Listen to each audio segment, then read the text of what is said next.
Big boss show season 9 రెండవ వారంలోకి అడుగుపెట్టింది. తొమ్మిదవ సీజన్ కూడా విపరీతమైన ఆదరణ లభిస్తుంది. మొత్తానికి రెండవ వారంలో కూడా నామినేషన్ ప్రక్రియ మొదలైంది. హౌస్‌లో ఉండడం ఎవరికైతే అర్హత లేదు అని మీరు అనుకుంటున్నారో వాళ్ళకి మీ మొత్తానికి ఎరుపు రంగు పోయింది అంటూ బిగ్ బాస్ తెలిపారు. తనుజ ముందుగా స్టార్ట్ చేసింది. తనుజ ఫ్లోరాతో మాట్లాడుతూ ఒక షాంపూ బాటిల్‌లో కండిషనర్ మిక్స్ చేసి పెట్టేయడం అనేది ఈ సారిజం మీకు ఎక్కడి నుండి వచ్చిందంటే క్వెషన్ చేసింది. ఫ్రీ వర్డ్ ఇష్యూ మీద కాదు, షాంపూ, కండిషనర్ ఇష్యూ కూడా మీది కాదు అంటూ ఫ్లోరా కరెక్ట్ పాయింట్‌పై మాట్లాడింది.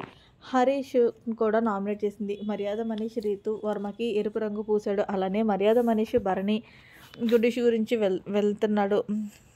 మనీష్ రీతు వర్మకి మధ్య విపరీతమైన ఆర్గ్యుమెంట్ జరిగింది. నా గొంతు నా ఇష్టం, నాకు నచ్చినట్లు ఆరుస్తానంటూ రీతు వర్మ అయితే రెచ్చిపోయింది. డ్యూటీస్ విషయంలో కామ్నెస్ వాళ్ళల్లో వాళ్ళే కొట్టేసుకున్నారు. శ్రీజ మరియు మర్యాద మనీష్ వాగ్వాదం జరిగింది. దీంతో శ్రీజ మాటలకు హర్ట్ అయిన మర్యాద ఏడ్చినట్లుగా ప్రోమోలో కనిపించింది. అంతేకాదు ఫస్ట్ కామ్నెస్ కాదు, వరస్ట్ కామ్నెస్ అంటూ కామ్నెస్ అందరిపై కూడా అసహనం వ్యక్తం చేశారు.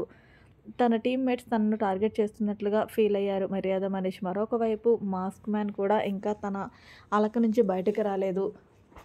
వీకెండ్ ఎపిసోడ్లో భరణి, ఇమ్మాన్యుయల్ ఆడవాళ్ళంతా స్టేట్మెంట్ పాస్ చేయడాన్ని శ్రీజ మిగతా హౌస్మేట్స్ తప్ప పట్టిన సంగతి తెలిసిందే.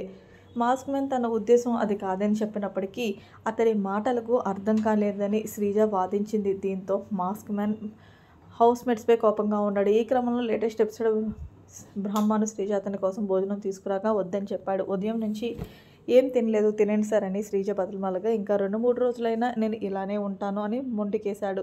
మాస్క్ మ్యాన్ బిహేవియర్ ప్రేక్షకులకు కూడా కొంత చిరాగ్గా కలిగినట్టు అనిపించింది. ఇక గేమ్ షోలో ఉన్నప్పుడు ఏదైనా స్పోర్టివ్గా తీసుకోవాలి, అలా కాకుండా మాస్క్ మ్యాన్ తన తప్పును గ్రహించకుండా ఒకే విషయాన్ని పట్టుకొని వేలాడడం సరైనది కాదని ప్రేక్షకులకైతే అభిప్రాయం. ఈ అభిప్రాయం మీద మీరు కామెంట్ సెక్షన్లో తెలియజేయండి. మరిన్ని లేటెస్ట్ అప్డేట్స్ కోసం మన ఛానల్ సబ్స్క్రైబ్